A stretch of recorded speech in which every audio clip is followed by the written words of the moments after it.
Anda kembali menyaksikan Dialog Fokus on Infra, masih bersama dengan narasumber pilihan yaitu Bapak Arifan selaku Direktur Utama PT Jasa Marga. Pak Arifan, kita lanjutkan dialognya. Tadi kan saya sudah menyinggung sedikit berkaitan dengan kampanye Zero Odol. Tapi sebelumnya saya ingin bertanya satu hal yang mungkin cukup baru di tahun 2026. Kita tahu bahwa di tahun 2026 ini meskipun kemarin pada saat Nataru juga sudah terjadi ya arus mudik atau arus balik di bawah keberadaan BPI Danantara yang mengkoordinasikan seluruh BUMN yang terlibat dalam atau yang bertugas dalam proses mudik ini. Tapi kalau dari Danantara sendiri mungkin di tahun ini kan akan menjadi arus mudik keberangkatan Lebaran pertama yang ada di bawah BPI Danantara. Arahan dari Danantara seperti apa Pak kepada PT Jasa Marga? Iya, jadi banyak program yang merupakan bagian dari keseriusan Danantara untuk bisa memastikan bahwa keberadaan Danantara yang mewakili negara hadir ini bermanfaat untuk masyarakat.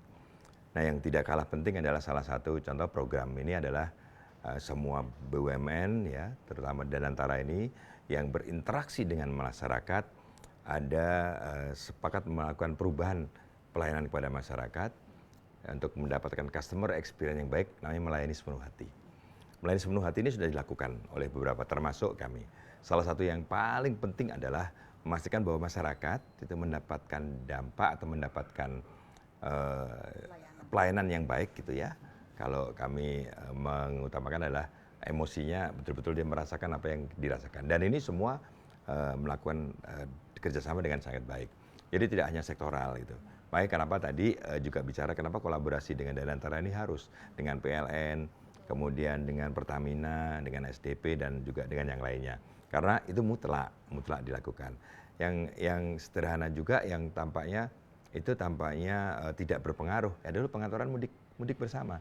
BUMN ini atau Danantara punya mudik bareng kan yang signifikan bisa mengirimkan lebih dari 100.000.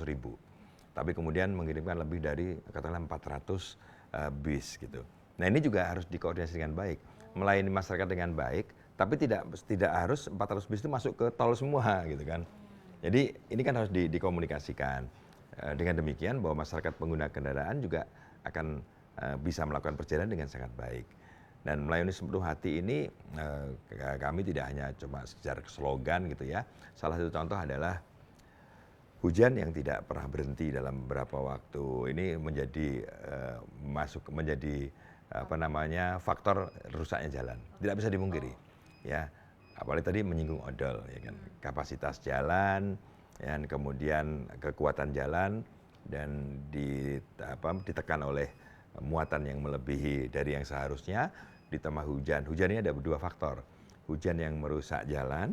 Yang kedua adalah di dalam memperbaiki atau preservasi juga terganggu karena tidak bisa dilakukan dengan cepat. Dan ini isu tidak di hanya jalan tol. Seluruh BUJT juga atau Badan Usaha Jalan Tol mengalami, bahkan jalan nasional pun maupun perkotaan juga mengalami. Jadi ini ada isu semuanya dan siklus ini selalu ada. Tetapi bagaimana merespon gitu. Nah, kami mencoba melihat bahwa kalau dulu mungkin hanya cuma reaktif gitu ya menyelesaikan, kemarin tidak bisa seperti itu kalau cuma mereaktif nggak melayani sepenuh hati. Kami mencoba menggeser dengan preventif. Jadi melihat di setiap ruas, kemudian katakanlah usianya berapa tahun, kan setiap ruas usianya berbeda-beda. Maka maintenance-nya berbeda gitu. Tidak hanya sekedar patching itu hanya misalkan melakukan perbaikan penutupan gitu kan, apa perlu direkonstruksi dan sebagainya. Nah, dengan demikian maka semua prasarana di bumi ini kan ada, kalau nggak di maintenance maka dia akan decline turun akan jadi rusak. Bagaimana preventifnya itu kita perbaiki. Nah, ujungnya apa? Ujungnya adalah melayani. Memang tidak cepat gitu, tidak bisa memungkinkan. Hal yang sederhana aja begini. Misalkan keluar rest area gitu. Kami temukan ini berlobang nih gitu. Lalu ini harus cepet gitu. Ini luas rest area yang katanya cuma 20 meter, tapi ketika hujan nggak bisa dilakukan perbaikan karena tetap betul-betul dinyatakan kering dan bisa dilakukan dengan baik. Nah, di luar itu juga ada kendala bahwa ruas-ruas yang termasuk cukup padat gitu kan. Contoh misalkan Japek kita ada 477 kendaraan setiap harinya. 477 kendaraan apapun dua-duanya. Nah, 477.000 kendaraan itu kalau dihitung per 1 menitnya itu 331 menit. 31 kendaraan per 1 menit. Oh, oke. Bisa membayangkan bagaimana per 1 menit 331 harus di stop ya untuk melakukan perbaikan. Maka diusahakan window time-nya adalah baik. Nah jadi ini juga bagus kalau diinformasikan ke masyarakat bahwa ini perbaikan ini akan jauh lebih berbeda kalau preventifnya dilakukan dengan baik. Nah lalu kebersamaan ini akan terus dijaga gitu ya, saling komunikasi, termasuk sekarang berpikir bahwa jangan cuma ada satu aplikasi yang tidak melakukan interaksi atau tidak melakukan kalau integrasi satu sama lain. Nah mulailah berpikir kita melakukan integrasi terhadap aplikasi agar masyarakat pengguna user ini tidak bingung harus milih mana, harus log out lagi, login lagi gitu Input ya. data Nah lagi. ini yang sedang kita kolaborasikan sehingga kalau tahun ini mungkin belum lengkap, masukin tahun kedua lebih sempurna di dalam melayani sepenuh hati untuk melayani seluruh masyarakat. Oke, baik, luar biasa. Nah, masih terkait dengan SKB atau ketentuan SKB yang Bapak jelaskan terkait dengan pembatasan operasional kendaraan angkutan barang. Ini kan berpengaruh juga bagi nasib masyarakat yang stay di Jakarta atau tidak melakukan arus mudik karena kebutuhan pokok juga cukup menantang begitu kalau ini akhirnya diaktifkan. Tapi kalau dari dukungan PT Jasa Marga atau arahan dari pemerintah atau dari Kemenhub berkaitan dengan kampanye Zero Odol pemerintah yang ditargetkan pada tahun 2027, apakah kalau di 2026 atau di Lebaran ini juga akan dilaksanakan begitu Pak? Iya. Sebetulnya potret yang paling penting itu begini. Di jalan tol ini, ruas jalan tol ini, kayak contoh di Jasa Marga Group, angkutan non golongan 1 atau truk itu cuma 12%. Oke, trafiknya. Trafiknya. Tetapi 87% penyebab kecelakaan. Jadi ini kan fakta yang tidak bisa dianggap sebagai sesuatu yang sederhana gitu ya. Ini adalah sesuatu yang penting. Jadi aspek dari SKB ini adalah aspek keselamatan. Kenapa? Karena bagaimana coba mungkin gitu ya. Kami mencoba mempraktekkan, melihat bahwa ketika terjadi perjalanan yang cukup padat, ada truk aja gitu. Udah pasti akan mengganggu. Yang sumbu 3 terutama. Dan SKB ini kan hanya untuk yang sumbu 3. Sumbu 2 kan masih boleh. Artinya sebetulnya pemahaman ini bukan berarti logistik itu berhenti. Pengalihan logistik kepada sumbu 2. Jadi dengan demikian maka memastikan bahwa seluruh perjalanan terhadap mudik ini dapat menjalankan SKB itu dengan baik, terutama truk, dan masyarakat bisa melakukan perjalanan. Karena ini adalah kepadatan yang di luar biasa. Kalau tadi saya bilang di luar, kalau tadi rata-rata hariannya naik katakanlah 14%. Tapi 14% yang ada itu kan dengan truk gitu kan, pasti berbeda.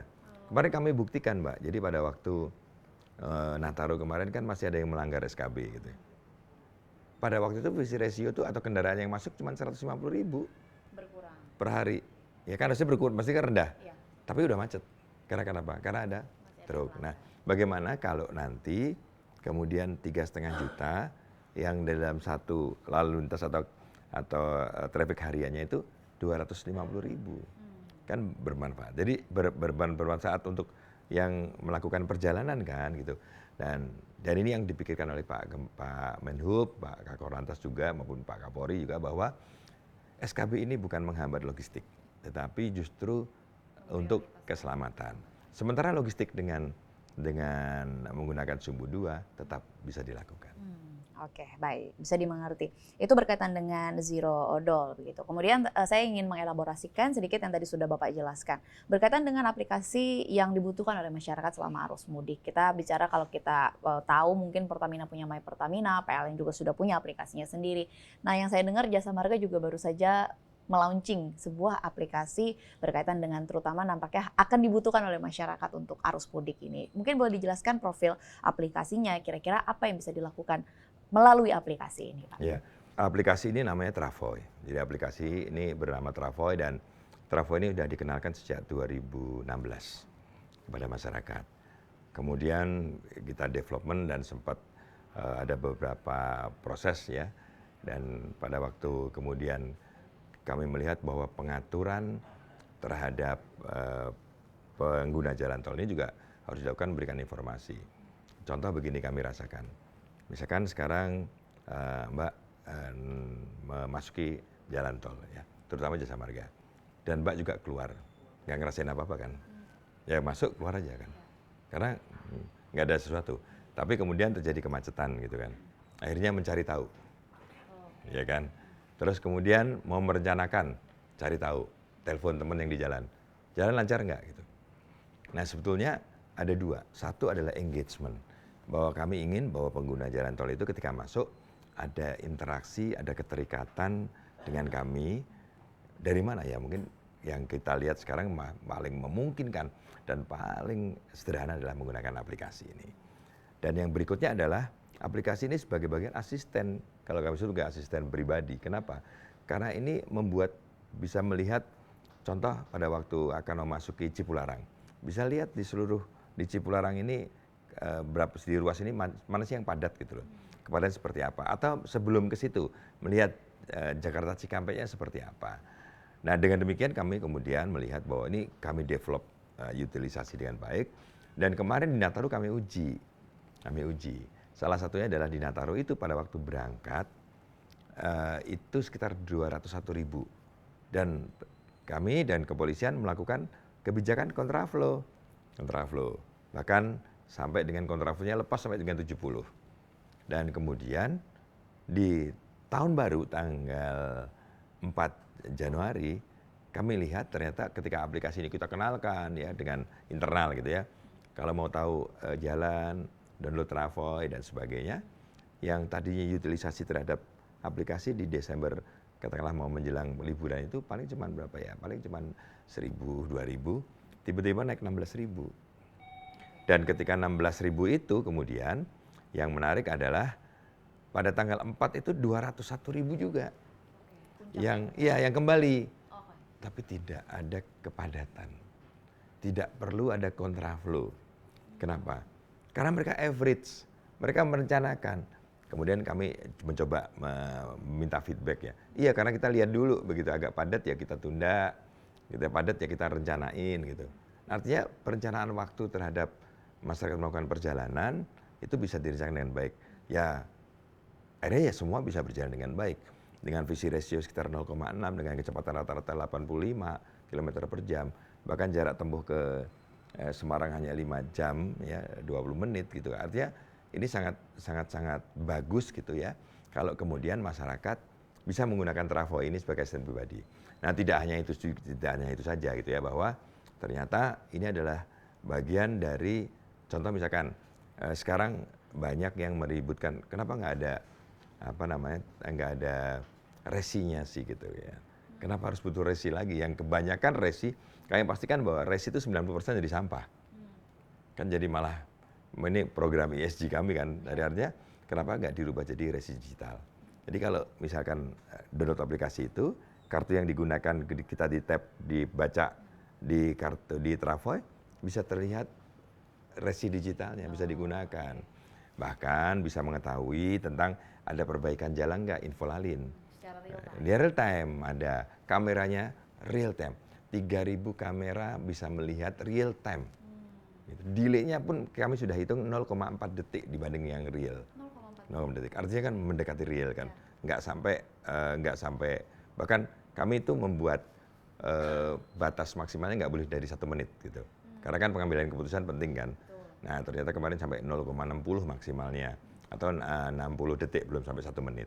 Di bawah 60, 40 detik. Nah dengan demikian maka kemudian kita melihat bahwa ini penting bisa dipakai untuk masyarakat, dan termasuk kalau yang membutuhkan derek, kendaraan derek. Dan ini terus kita kembangkan terus Mbak, bahwa nantinya kita akan juga masukkan daerah rawan kecelakaan. Kita masukkan juga misalkan ada panik, jadi ada panik button. Jadi misalkan ada masyarakat lagi panik, nggak tahu ngapain gitu, bingung ya. Karena mungkin beliau panik ya, lagi ada sesuatu yang problem di mobilnya. Sekarang terutama EV kan banyak ada beberapa problem, dia tinggal panik. Dan semua yang patroli akan merespon dengan cepat. Bisa telepon call center juga, bisa chat dengan call center. Dan ini adalah satu pelayanan yang digunakan untuk mempermudah masyarakat ketika masuk di seluruh ruas tol Jasa Marga Group. Oke, dan ini juga menjadi sesuatu yang harus didukung oleh masyarakat, keterlibatan atau penggunaan advance teknologi di layanan BUMN yang langsung bersentuhan dengan masyarakat. Pertanyaan saya terakhir Pak, ini kan menjelang mudik, mungkin kalau dari Pak Rifan sendiri, apa arahannya bagi masyarakat terutama yang ingin melakukan atau melaksanakan kegiatan mudik? Ya, ini rutin ya, bahwa perjalanan ini bukan perjalanan yang biasa. Karena sebagian masyarakat melakukan perjalanan yang panjang. Maka perencanaan itu sangat baik. Satu adalah kesiapan. Kesiapan ada dua. Kesiapan kendaraannya maupun juga kesiapan dari diri pribadinya. Ini untuk kendaraan pribadi. Jadi siap kalau jarak tempuhnya jauh, ada nggak pengemudi cadangannya. Dan kemudian barang juga tidak melebihi, semua penumpang dengan seatbelt yang berfungsi semua gitu ya. Dan untuk kendaraan bis yang mengantarkan mudik juga sama. Harus lakukan rencek, kepastian rem, fungsi-fungsinya, kesehatan pengemudi, istirahat cukup. Karena kebanyakan ini yang paling sering itu justru karena saat habis nganter kembali lagi untuk ngejar penumpang, malah nggak istirahat. Maka dipastikan bahwa ini harus dengan pengemudi yang siap dan sehat. Dan setelah itu disiapkan, maka masuk di dalam kedua adalah perencanaan. Perencanaannya adalah perencanaan yang tidak mundar-mandir, tidak yang matang gitu ya. Mau pergi kapan, kemudian mencari informasi tentang kondisi traffic, kan televisi juga live, apalagi ada Travo yang live gitu ya. Kameranya sudah real time. Sudah real time. Dan tahap berikutnya adalah taat aturan. Jadi aturan lalu lintas itu sudah diatur untuk mengatur ya pergerakan semua masyarakat. Artinya ketika diatur kontraflow, ya udah patuhi kontraflow.